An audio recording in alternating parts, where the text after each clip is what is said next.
Hi everyone, it is good to be able to share with you today my thoughts and experiences of lockdown.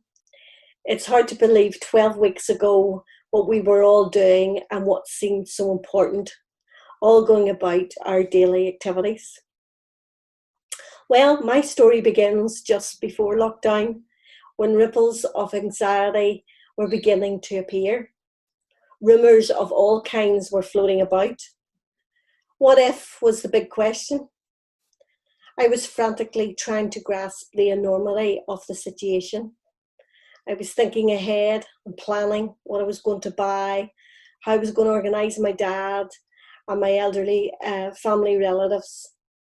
And then on the 23rd of March, my heart sank when lockdown was announced. I felt that a tsunami had overwhelmed me and everything about me. My GB ended abruptly with lots of disappointed faces. No time to finish off the year with our annual display. But I wasn't on my own. People up and down the country, like yourselves, were experiencing this feeling of having the rug pulled from underneath them. People who, having invested so much time and energy, whether it be work or voluntary into some kind of a project, were left with absolutely nothing to do. What a world, I thought. What a way to be living. Suddenly, I was thrust into lockdown, unable to go to or be with people that I wanted. I was stuck at home 24/7. What are we all going to do? How are we all going to cope? And how many squabbles were there going to be? And how's my dad going to cope with all this being on his own?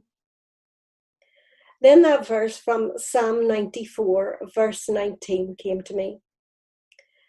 When anxiety was great within me, your consolation brought joy to my soul. So I awoke to a new dawn where stillness and silence was the normal. I'm sure you can relate to this. No traffic, no one likely to call at your door. No longer had I any schedules to keep, no plans to make. Then I suddenly realised this isn't all bad. And the blessing of hearing the bird song, not only in the morning, but throughout the day, was heartwarming. I'll let you into a secret. I'm a secret bird watcher. Something I picked up from my brother when growing up. To see the birds of different varieties coming into the garden was a lovely event in the day. The rest of the family, however, don't share this interest and actually think I'm a wee bit of a head case.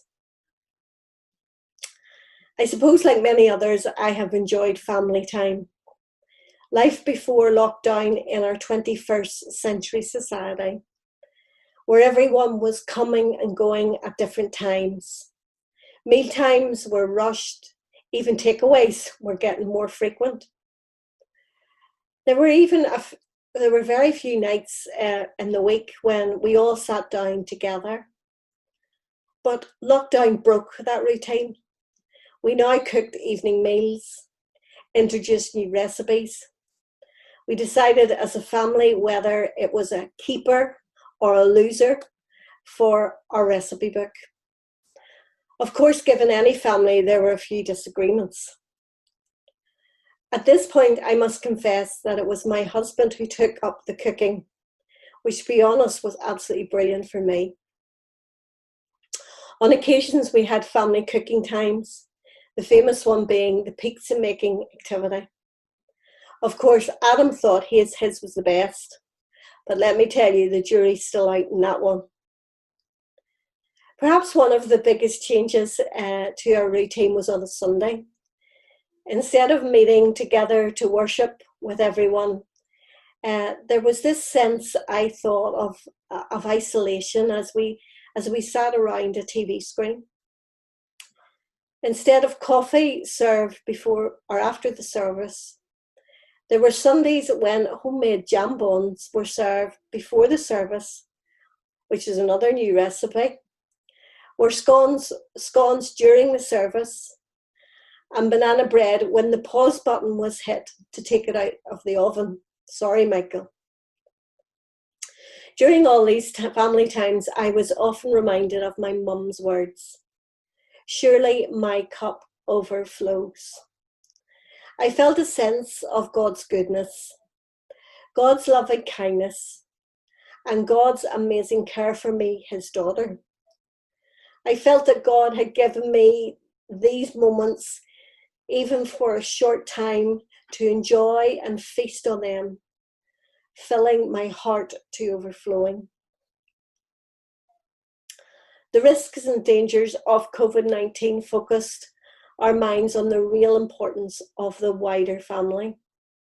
WhatsApp groups were formed and we were talking to each other on a daily basis. Now, much of our discussion revolved around blessings we were receiving via online ministry and word and so on. We chatted together and put the world to rights, as you do. But always when I went off the phone, I again felt that cup overflowing moment. I suppose one of my pet hates is texting. I would often say, why don't you just pick up the phone and talk to the person? Of course, I'm told by the younger generation that that's not what you do. Experiencing people calling me, video chatting, Zooming is really a normal I want to keep. I began to reflect on what my cup overflows means. I discovered that the Hebrew Bible explains it like this. I have more than enough for my needs.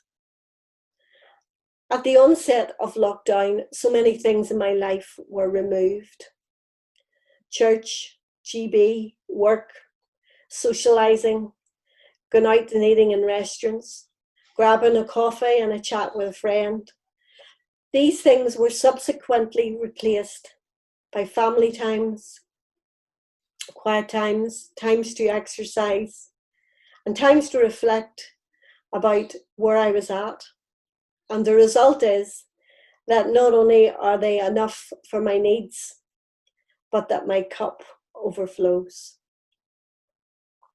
Now, don't get me wrong, lockdown has been difficult.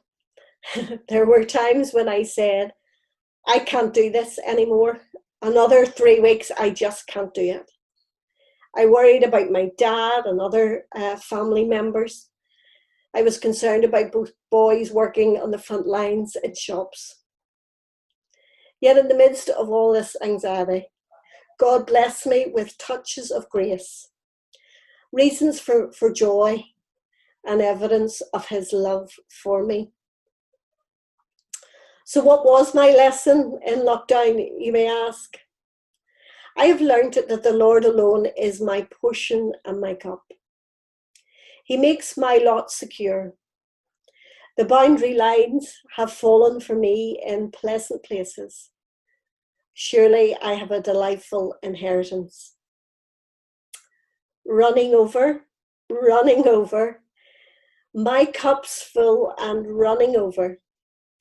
Since the Lord saved me, I'm as happy as can be. My cup's full and running over. God bless. Thank you.